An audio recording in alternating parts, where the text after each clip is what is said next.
అదే RTV app వార్తల్ని క్షణాల్లో చదివే అవకాశం ఉంటుంది. ఒక న్యూస్ పేపర్, ఒక టెలివిజన్ ఛానల్ మీ చేతుల్లో ఎప్పుడూ ఉంటాయి. కాంగ్రెస్ పార్టీ కార్యకర్తలు ఎవరు భయపడే పరిస్థితులలో లేరు. ఇది వైఎస్ జగన్మోహన్ రెడ్డి సైన్యం.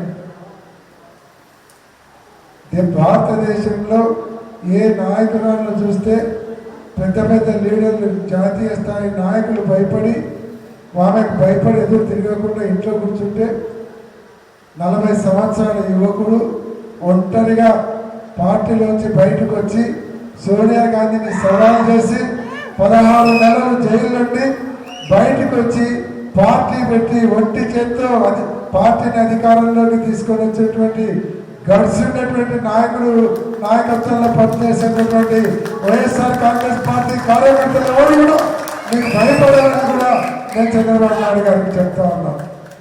కాబట్టి మమ్మల్ని భయపెట్టాలనుకుంటే కుదరదు. నీ చాటాకు చప్పుళ్లకు ఏ వైఎస్ఆర్ కాంగ్రెస్ పార్టీ కార్యకర్త భయపడ్డు. మీరేదో కేసులు పెట్టి ఇంకొక రకంగా బెదిరించాలి, భయపడించాలి అనుకుంటే మా కార్యకర్తలను ఏ రకంగా కాపాడుకోవాలో మాకు వెన్నతో పెట్టేటువంటి విద్య మా కార్యకర్తలను మేము కాపాడుకుంటాం. కానీ అనవసరంగా కేసులు పెట్టి తెలుగుదేశం వాళ్ళు ఇప్పుడు నాయకులందరూ ఎగిరెగిరి పడుతున్నారు. రేపు వైఎస్ఆర్ కాంగ్రెస్ పార్టీ అధికారంలోకి వస్తే లోకేష్ రాష్ట్రానికి అంతా కలిపి ఒక 2 బుక్ ఓపెన్ చేస్తే జగన్మోహన్ రెడ్డి గారు చెప్పినారు, నియోజకవర్గానికి ఒక 2 బుక్ ఓపెన్ చేయండి, తర్వాత వాళ్ళ కథ నేను చూసుకుంటానని. తెలుగుదేశం పార్టీ కార్యకర్తలు ఎగిరిగిరి పెడితే రేపు పొద్దున శంకరగిరి మాన్యాలు పట్టాలనేటువంటి పరిస్థితి వస్తుందని కూడా వాళ్ళకి తెలియజేస్తూ ఉన్నాం. కాబట్టి మనం ఎవరికి భయపడేది లేదు.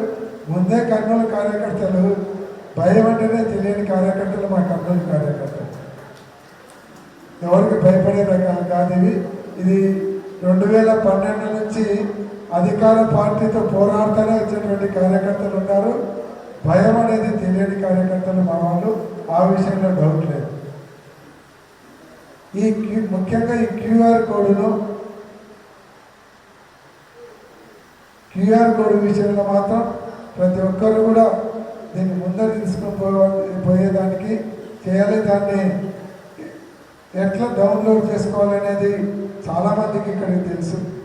నేను తిరిగిన పల్లెటూరులలో అడ్డపంచ కట్టుకొని ఏం చదివిన వాళ్ళు కూడా అన్ని క్యూఆర్ కోడ్ని డౌన్లోడ్ చేసుకొని అన్నీ మాకే వచ్చి చూపిస్తున్నారు.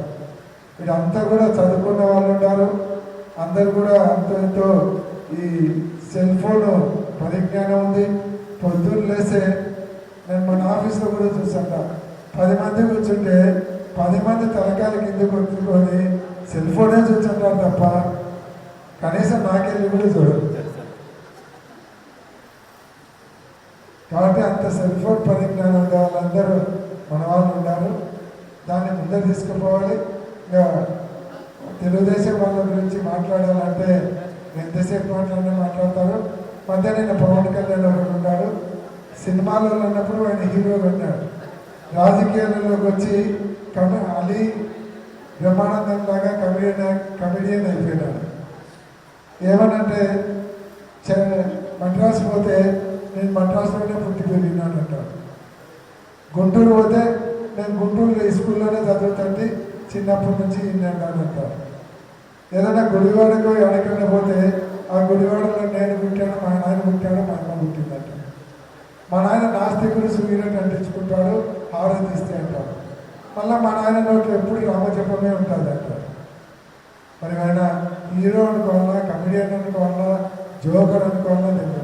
పొరపాటున రేపు కర్నూలుకి వచ్చాడనుకో, కర్నూలులో కొండాడి గురించి సాయిబాబా గుడి కానీ నేను చిన్నప్పటి నుంచి తిరుగుతండి, రోజు సాయిబాబా గుడిలో ప్రసాదం తింటండి, కాబట్టి నాది కర్నూలు అంటారు. మరి అటువంటి నాయకులు ఉండేటువంటి కూటమి ప్రభుత్వం గురించి నేను చెప్పుకోవడానికి కూడా ఏం లేదు. కాబట్టి గొంతు సరిగా లేదు, ఎక్కువసేపు మాట్లాడలేదు. కాబట్టి మీరు అందరూ కూడా నేను కోరేది ఏమంటే క్యూఆర్ కోడ్ని మాత్రం దీన్ని ప్రతి ఒక్కరూ మామూలుగా డౌన్లోడ్ చేసుకోవాలంటే మీకు అందరికీ తెలుసు, గూగుల్ ఓపెన్ చేసి స్కానర్ వస్తుంది. స్కానర్లో దాన్ని ఫోటో తీసుకొని తర్వాత వ్యూ ప్రొఫైల్లో పోయి డౌన్లోడ్ కొడితే వస్తారు. బ్రహ్మ విద్యం కాదు. కాబట్టి దీన్ని ప్రతి ఒక్కరు తీసుకొని వార్డులలోకి పోయిన తర్వాత దీన్ని విస్తృతంగా ముందరు తీసుకుపోయే కార్యక్రమం చేయాలి. అది చాలా ముఖ్యమైనటువంటి కార్యక్రమం. ఇదేదో మనము క్యూఆర్ కోడ్ ఇదంతా ఏంది అనేది కాదు, దీంట్లో చాలా ఉపయోగం ఉంది. దీన్ని ముందర తీసుకుపోయినామంటే నిజంగా తెలుగుదేశం వాళ్ళకు ఒక భయం వస్తుంది. ఈ ఉన్నటువంటి పేద ప్రజలు కూడా మేము ఏమేమి కోల్పోయినామో, మాకు ఎన్ని రకాలుగా మోసం చేసినాడు, ఎన్ని ఇస్తానన్నాడు, ఎన్ని ఇవ్వలేదు, ఇవన్నీ ఏమేమి అడగాలి అనేది కూడా వాళ్ళందరికీ ఒక అవగాహన వస్తుంది.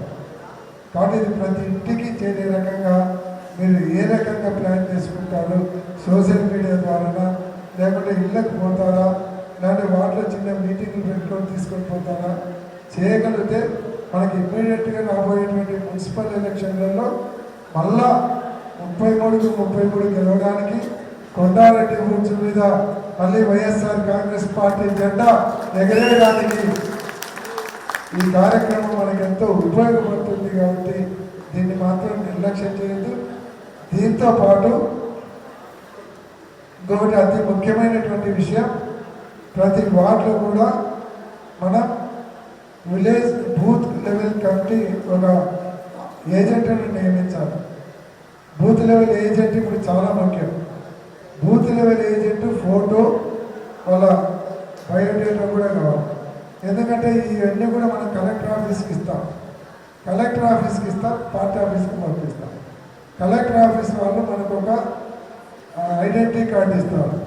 రేపొద్దున బూత్ లెవెల్ ఆఫీసర్లు వస్తారు, పిఎల్ఓలు వచ్చినప్పుడు వాళ్ళు వచ్చి ఓటర్ లిస్ట్ వెరిఫికేషన్ కానీ ఎవరు ఓటర్స్ ఉంటారో ఎవరు లేరు, ఏ ఓట్లు తొలగిస్తున్నారనేది మిమ్మల్ని పిలుచుకొనే పోతారు.